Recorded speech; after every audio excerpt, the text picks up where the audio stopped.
Hello, and welcome to the Global Studies News Network. I'm your host, Chris Getchell. Our top story tonight. Scientists in Europe have attempted to cross a duck and a cow. Apparently, though, all they were able to get was milk and quackers. More at 11. And now, a preview of our upcoming unit. Hey everyone, my name is Rob. This here's my brother Bob. Hey, how's it going? Not too bad. We're here to introduce a new unit to you today. Yeah. Hey, Rob, tell them what it's about.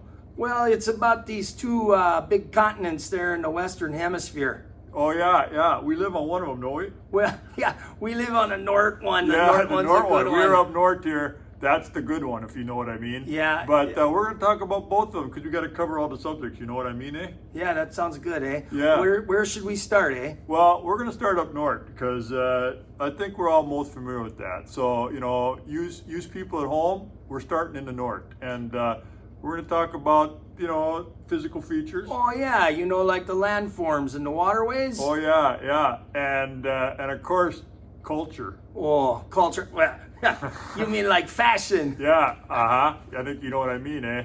God, we look good today. Oh, eh. And then eventually we're going to head, south of the border. Oh, I like to go vacationing down there. It's warm. Oh, yeah, it's going to be warm. But you know what? We're going to go so far south, it can also be cold. Oh my goodness gracious. Yeah. I don't know. I've never heard of that. Well, we're going to talk about that because you know what? There's physical features down south too that we got to know about. Well, goodness gracious, we better get going. We got lots to do. Let's do it, eh? All right. Yeah, Unit 1. Oh, wait. You got some work to do, don't you? Well, we got to do some lumbering later. Oh, yeah. Just making sure it works there. Well, that's just for the weekend, On the weekend, we got, we ain't teaching all the time, Oh, yeah. You got to have some fun. All right. Well, I'll tell you what. Rob, I'll talk to you later. Okay, Bob. Nice to see you again. Okay. Good to talk to Ma soon. And you guys at home, too. We'll see you in our first unit, eh? Well, weren't those two guys characters? I wonder where they came from. And now let's take a look at the physical features and landforms of North America.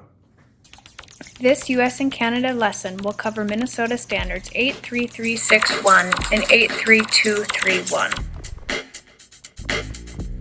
By the end of this unit, you should be able to say that I can show how the physical characteristics of the U.S. and Canada affect settlement patterns of human population, and I can use geographic tools to explain the distribution of physical and human characteristics of places. So basically, we're going to use maps to look at physical environmental features to figure out why people live where they do. So what physical environmental features are we talking about? Today, we'll be talking about waterways, landforms, climate, and resources. First, let's talk about waterways. To understand why waterways are important when determining where people live, we need to know what they are. Waterways are routes along rivers, lakes, or oceans that are used to get from one place to another. Before we talk about waterways in the US and Canada, let's talk about the significance of waterways in general. To do that, we need to go way back in time, even before cell phones were invented, to about the 4th century BC, to one of the very first civilizations called Mesopotamia. Mesopotamia became one of the first civilizations because of its waterways. As you can see, it's located in present-day Iraq near Baghdad, and it's between two major rivers, the Tigris and Euphrates rivers. Both of these rivers empty themselves in the Persian Gulf. The water from the Tigris and Euphrates rivers made this land very fertile. Fertile means having nutrients capable of growing a large amount of plants. And so because the land was so fertile, and historians are so clever when they come up with names for places, they called this area the Fertile Crescent. The land in Mesopotamia was so fertile, it then allowed people there to grow crops. The people were able to grow enough crops to feed everyone and have extras, and that allowed them then to raise animals.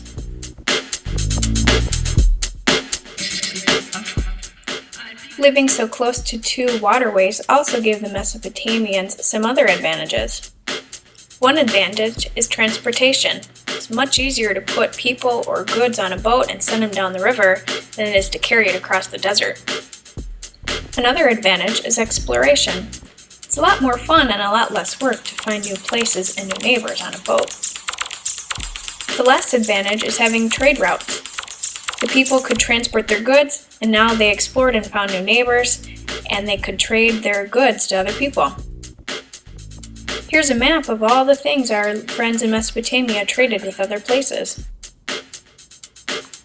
So now I bet you're wondering, how does this apply to the US and Canada?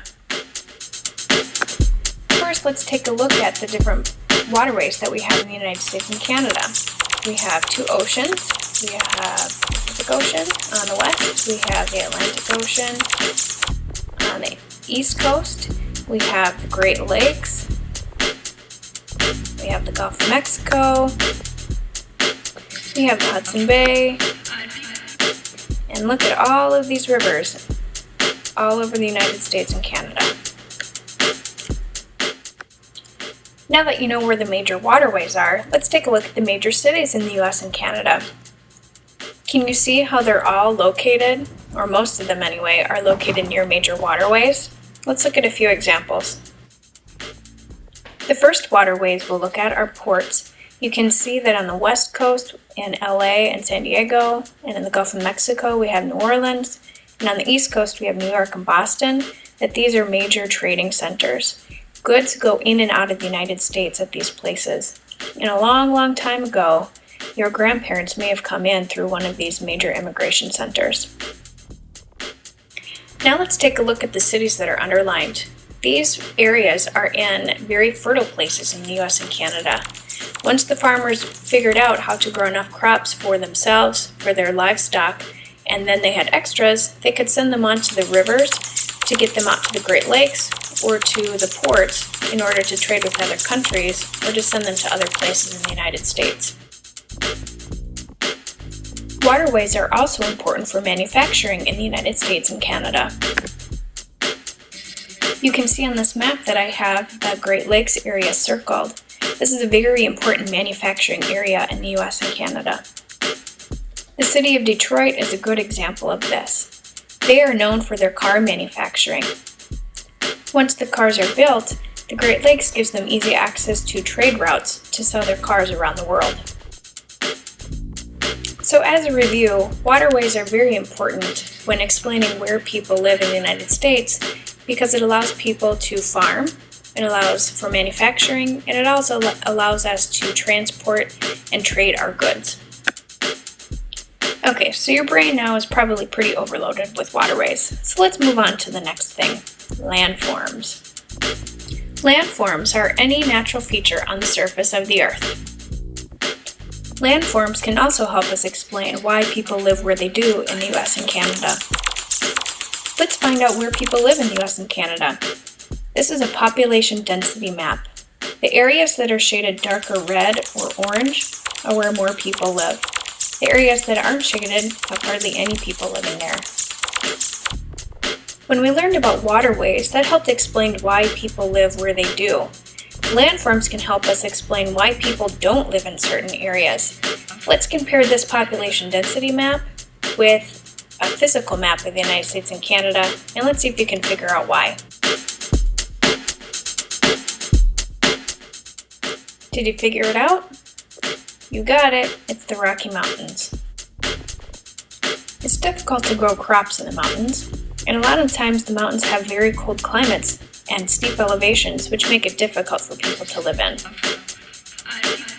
Now you're probably wondering why I didn't mention the other mountain range in the United States. And you're right, we do have another mountain range in the United States and Canada. It's called the Appalachian Mountains. However, this doesn't affect population as much because these mountains are not nearly as tall and the climate is not as severe. And speaking of climate, that's actually another environmental feature that can help us explain why people live where they do in the United States and Canada. The definition of climate is the average weather conditions of a region over the course of a year. Let's take another look at our population density map to figure out where people live and where they don't. Now let's compare that to a climate map of North America. You see all that purple area in Canada? Remember that no one lives there? That's because the climate is very, very cold.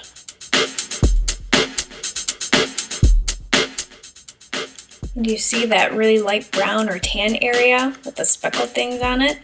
Remember when we talked about the Rocky Mountains? That's it. The climate is not there suitable for living either. You see those areas that are shaded yellow and the orangish yellow? That's also the desert, so it's too hot to live there. Okay, now take a look again at where people live in the United States and Canada. Now take a look at the climate map, and you'll see that where most of the people live in the United States and Canada, the climates are either warm or they're very moderate, so it makes it comfortable for people to live there. Now finally, we're going to take a look at natural resources and how they affect where people live and don't live in the United States and Canada. Natural resources are naturally occurring materials that can be used for other things, such as land, forest, mineral deposits, and water. This is a map of the oil reserves in the United States and Canada. You can see two things with this. Number one, you can see that a lot of the reserves are where no one lives, and that's probably because they are too expensive to get at because they're in the mountains or places that's very dangerous to work. The other thing is that you can see where there's lots of population there because it's a climate that's easy to live in, and they can build oil refineries in these places, and so lots of people can get their jobs there.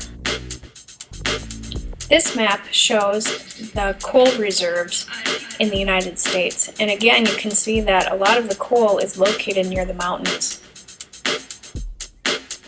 This is a map of forests in the United States and Canada. There are places, especially in the Pacific Northwest, that rely on cutting down trees as part of their economy.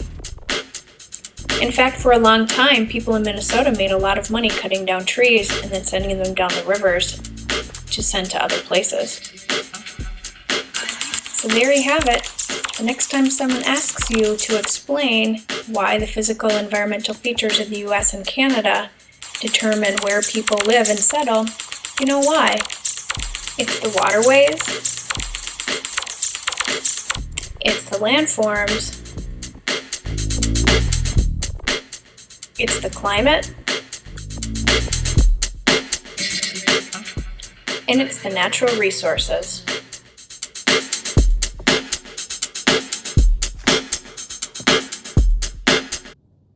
Don't forget to look at your assignment for today and answer the questions. It has to do with the video you just watched. That's all for today. Good day and good news.